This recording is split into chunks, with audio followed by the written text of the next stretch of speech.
Hello students, how are you? We are studying classical economics. Our today's topic is law of demand. Student, the law of demand was introduced by Professor Alfred Marshall in his book Principles of Economics, which was published in 1890. The law explains the functional relationship between price and quantity demanded. Then we should go with the statement of the law. According to Professor Alfred Marshall, that other things, other things being equal, higher the price of a quantity, smaller is the quantity demanded, and lower the price of a commodity, larger is the quantity demanded. In other words, other factors remaining constant, if price of commodity rises, demand for it falls. And when price of commodity falls, demand for the commodity rises. Thus, there is an inverse relationship between price and quantity demanded. Price and quantity demanded. Symbolically, the functional relationship between demand and price is expressed as dx is equals to f in bracket px. D is stand for demand, x is stand for, thus both x is stand for commodity and f is stand for function and p is price. Demand of x, price of demand for x, price of x. Okay, it means the demand of x is a function of demand price of x. Okay, there has some assumptions of the law of demand as follows. The first assumption of law is the constant level of income. Constant level of income. If the law of demand is to find operate, then consumers' income should remain constant. If there is a rise in income, people may demand more at a given price. So, the constant level of income. The first assumption is constant level of income. Our second assumption is the no change in size of population. No change in size of population. It is assumed that the size of population remains unchanged. Any change in size and composition of population of a country affects the total demand for the product. Our third assumption is prices of substitute good remain constant. It is assumed that the prices of substitutes remain unchanged. Any change in the price of substitute will affect the demand for the commodity. The third assumption is prices of complementary good remain constant. It is assumed that the prices of complementary goods remain unchanged because the change in prices of one good will affect the demand for other. Fifth assumption is no expectation about the future change in prices. It is assume that consumers do not affect any further change in price in near future. If consumer affects the rise in prices in future, they may demand more in the present even at the existing high price. The sixth number assumption is no change in taste, habits, preferences, functions, etc. It is assumed that consumers' taste, habits, preferences, fashion, etc. should remain unchanged. Any change in those factors will any change in those factors will lead to a change in demand. So there should no change in taste, habit, preference, passions, etc. Our last assumption is no change in taxation policy. Taxation policy of the government has a great impact on the demand for various goods and services. Various goods and services. Therefore, it is assumed that there is no change in the policy of taxation declared by the government. The law of demand is explained with the help of the just following schedule and diagram. Those are our assumptions of the law, and we should go to forward with the help of a schedule of demand and the diagram of demand. The first, we should understand the schedule of demand. As shown in table, when price of commodity X is rupees 50, commodity demanded is 1 kg. When price falls from 50 to 40, quantity demanded rises from 1 kg to 2 kgs. Similarly, price, similarly at price 30, quantity demanded 3 kg. And when price falls from 30 to 20, price quantity demanded 3 kg to 4 kg.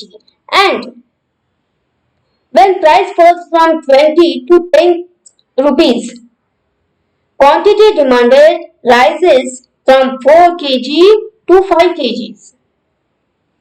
Thus, as the price of a commodity falls, quantity demanded rises, and when price of a commodity rises,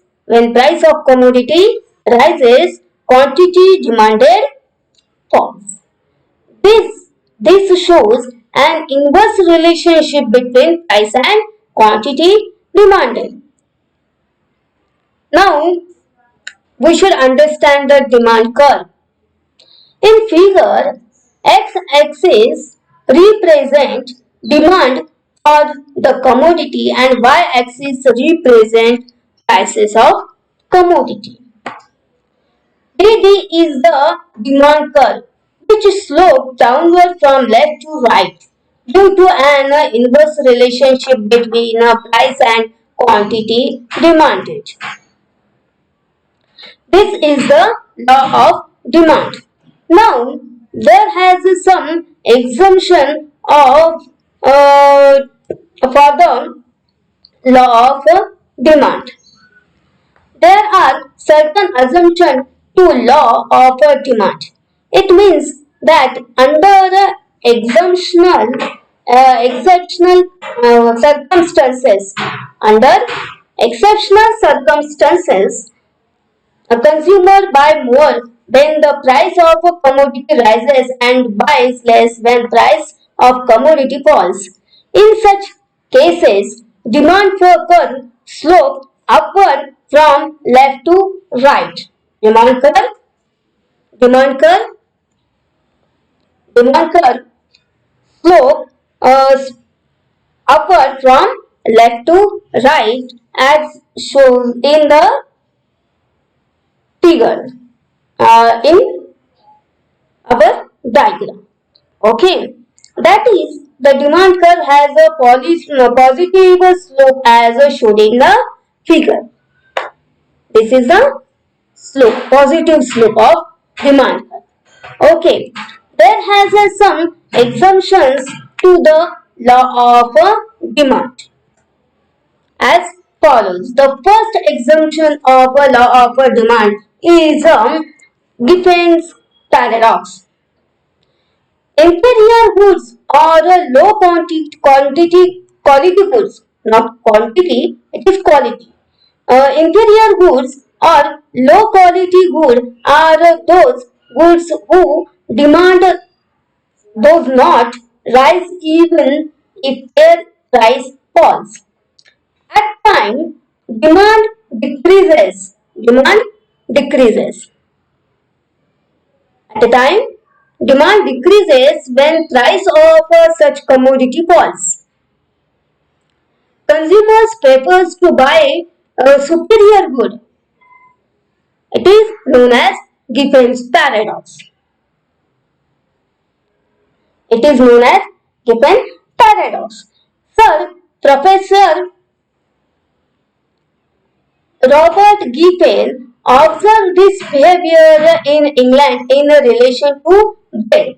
He noted that when the price of bread declined, people did not buy more because of an increase in their real income. Increase in real income or purchasing power. They prefer to buy superior goods like meat.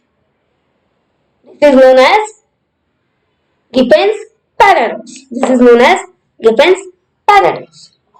Our next exemption is the prestige goods. Expensive goods like diamond, gold, etc. are status symbol. Are status symbol. I have gold, I have diamond. Is a status symbol. So rich people buy more of it even when their prices are high. The next exemption is speculation. Speculation.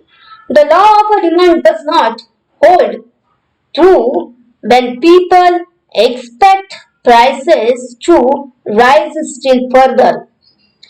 In this case, all thought the prices have risen. All thought prices have risen today. Consumer will demand more in anticipation of a further rise in price. For example, prices of oils, sugar, etc. tend to rise more before Diwali. So people go on purchasing more at a high price as they anticipate that prices may rise during Diwali. Next, next exemption is price illusion. Consumers have an illusion that high-priced goods are of a better quality. Consumer assume. What assume? High-priced goods are of a better quantity. Therefore, the demand for such goods tends to increase with a rise in their prices. For example, branded product. For example, branded product which are expensive are depended even at a high demanded even at a high price. Fifth, ignorance. Sometimes due to ignorance people may more of a commodity at high price. This may happen when consumers is ignorant about the price of that commodity at other places. The sixth exemption, which is last, is habitual goods. Due to habit, due to habit of Consumption. Due to habit of consumption, certain goods like tea is purchased in required quantity even at a higher price. Even at a higher price. Student, if you like this video, then please subscribe, like, share, and comment.